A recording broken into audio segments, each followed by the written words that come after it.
అందరికీ నమస్కారం. కే స్టేషన్ కి స్వాగతం. ఈ రోజు మన కథ పునుకుల బుట్టలో లచ్చితల్లి. ఊర్లో చింత చెట్టు దగ్గర, రేవుల దగ్గర పునుకులమ్ముకునే సుబ్బాయి సుబ్బయ్యగా సుబ్బారావు గారుగా ఎలా మారారో చూద్దాం రండి. అమరావతికి ధరణికోటకి మధ్య కృష్ణొడ్డున ఓ పెద్ద చింత చెట్టుంది. రాత్రిళ్ళు ఆ చింత చెట్టు పక్కలకి ఎవ్వరూ వెళ్లరు. అక్కడ దెయ్యాలు తిరుగుతుంటాయని భయం. ఆ చింత చెట్టు వయసు ఎవ్వరికీ తెలియదు. కాపు కాయడం ఎప్పుడో మానేసింది. ఉదయం పూట రోజు కృష్ణకి స్నానానికి వచ్చే అవధాన్లు గారు చేతులు నొప్పులు పుట్టేదాకా రాళ్ళు విసరగా గుప్పెడు చింతకాయలు రాలేవి. వాటిని భద్రంగా తడికొంగున మూటగట్టికెళ్ళి వాళ్ళ ఆవిడికిస్తే ఆవిడ, కృష్ణమ్మ ఇవాళ పచ్చడికిచ్చిందా అంటే అవధాన్లు గారు ఆ మాటలే తిరిగేసి రేపు పప్పు చేసుకోమంది అనేవాడు. 10 గంటల ప్రాంతాన ఆ చింత చెట్టు నీడన సంచలనం మొదలవుతుంది. పుట్టల్లోకొచ్చే చీమల్లా ఒకలు వెనకాల ఒకలు అక్కడికి చేరుకుంటారు. 2-3 జట్టులుగా విడిపోతారు. ఆ నేల మీద చతికిలపడి పేకాట మొదలేస్తారు.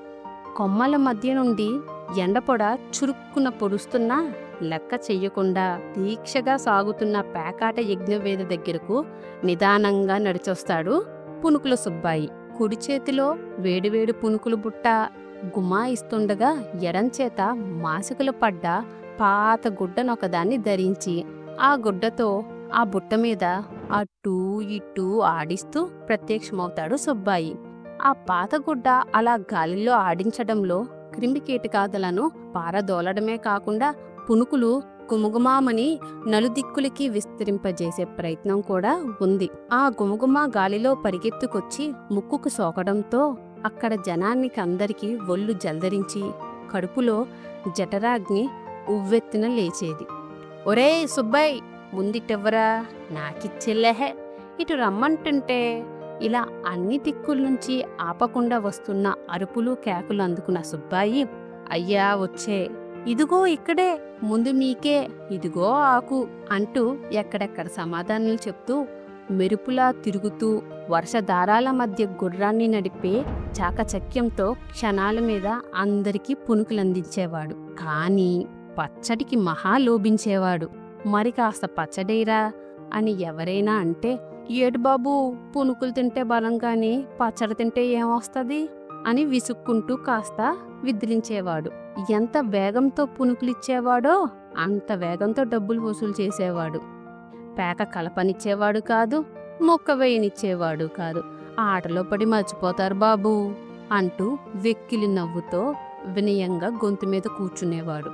ఇంతలో రేవులోకి అవతలొడ్డు నుంచి పడవచ్చేది. రయ్యని బాణంలా రేవులోకి వెళ్ళిపోయేవాడు సుబ్బాయి. పునుకులో, వేడు పునుకులో అంటూ దిగిన వాళ్ళని చుట్టుముట్టేసేవాడు. సామాను పాంతం దింపుకోకుండానే పునుకులు కొనిపించేవాడు. ఎవరైనా కొనని వాళ్ళుంటే వాళ్ళ పిల్లలు చుట్టూ బుట్ట చూపిస్తూ ప్రదక్షిణలు చేసేవాడు. పిల్లలు తాకిడికి తట్టుకోలేక చచ్చినట్టు కొనేవాళ్ళు. రేవుకి చింత చెట్టుకి 3 సార్లు తిరిగేటప్పటికి బుట్ట సగం పైగా ఖాళీ అయిపోయేది. బేరం కొంచెం మందకోటిగా ఉన్నప్పుడు పేకాట ఆడుతున్న వాళ్ళ వెనక చేరి, పోలయ్య గారు, ముక్క తీయండి, ఈ దెబ్బతో ఆటైపోవాలా అనేవాడు. ఆ ముక్కతో ఆట అయిపోయిందనుకోండి, పోలయ్య అడగకుండానే ఆకులో పునుకులు పెట్టి ఇచ్చి డబ్బులు వసూలు చేసేవాడు.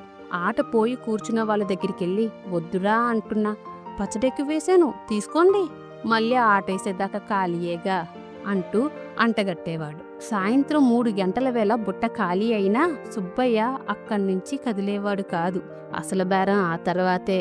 పేకాట కురుక్షేత్రంలో కాళ్ళు చేతులు విరిగి తల పగిలి అడ్డంగా పడిపోయిన జనం సుబ్బయ్య వైపు దీనంగా చూసి, ఓ 2 రూపాయలు ఇవ్వరా అని ఎవరైనా అంటే, నా దగ్గరేముంటది బాబు, పునుకులమ్ముకునేవాణ్ణి అనేవాడు సుబ్బాయి. ఎవరడిగినా ముందు ఆ వాక్యం తప్పకుండా అనగా ఆ తర్వాత సంభాషణ దాదాపిలా సాగేది. ఆ అమ్మకంలో దివ్వరా, అమ్మో ఇదిస్తే బియ్యానికి లేవు బాబు, సాయంత్రానికి ఇచ్చేస్తాలేరా, ఇప్పుడు మీకిచ్చేస్తే రేపు మళ్ళీ సరికేసుకొని రావాలా, ధరలు మండిపోతున్నాయి, నీ పావలా వడ్డీ వేసుకోరా, వడ్డీ అసలు మీ దగ్గర ఎక్కడికెళ్తాది బాబు, నా ఇబ్బందే అంటూ బతిమాలించుకుని అప్పులిచ్చేవాడు. పునుకులమ్మితే 5 రూపాయల లాభం వస్తే రూపాయికి పాల వడ్డీల మీద 10 మిగిలేది. సాయంత్రానికి వసూలు పూర్తి చేసుకొని చీకటి పడ్డాక సారా కొట్టు దగ్గరికొచ్చేవాడు. సారా కన్నె ఓ ముద్దిచ్చి వెళ్ళిపోతే జిల్ అయిపోయి ఆ సారా కన్నెని శాంతం కౌగిలించేందుకు డబ్బులు లేక గిలగిలాడే సారాయి సరసులకి ₹1 వడ్డీల మీద అప్పులిచ్చేవాడు సుబ్బాయి. వసూలు కాస్త పంటల్లో సాధించేవాడు. 3 ఏళ్లలో చిల్లర కొట్టు పెట్టాడు సుబ్బాయి. నగలు తాకట్టు పెట్టి అప్పులు తీసుకెళ్లే వాళ్ళు సగం మంది అప్పు తీర్చలేక నగలు వదిలేసుకునేవారు.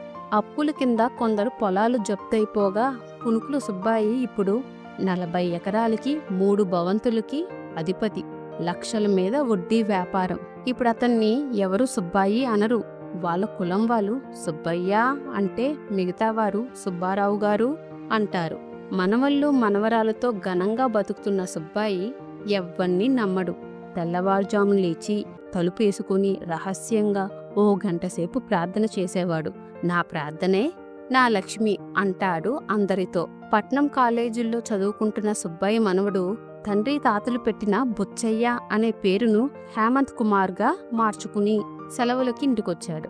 తాతగారి ప్రార్థన రహస్యం లక్ష్మీ కీలకం కనుక్కుందామని కాపేసి ఓ రోజు తలుపు సందుల్లోంచి బైనోక్లర్స్తో పెట్టి చూశాడు. లక్ష్మీ రహస్యం తెలిసిపోయింది. సుబ్బారావు గారు అలనాడు పునుకుల బుట్ట మీద ఆడించిన మాసికల పాత గుడ్డల్ని పూజిస్తున్నారు. అదండి కదా. ఎలా అనిపించింది? ఇలాంటి సుబ్బాయిని మీరు ఎప్పుడైనా చూసారా? చూస్తే కామెంట్ సెక్షన్లో కామెంట్ చేయండి. అలానే మన వీడియోకి ఒక లైక్ కొట్టండి. మీ మిత్రులతో షేర్ చేయండి. మరిన్ని మంచి కథల కోసం మా ఛానల్ని సబ్స్క్రైబ్ చేయడం మర్చిపోకండి.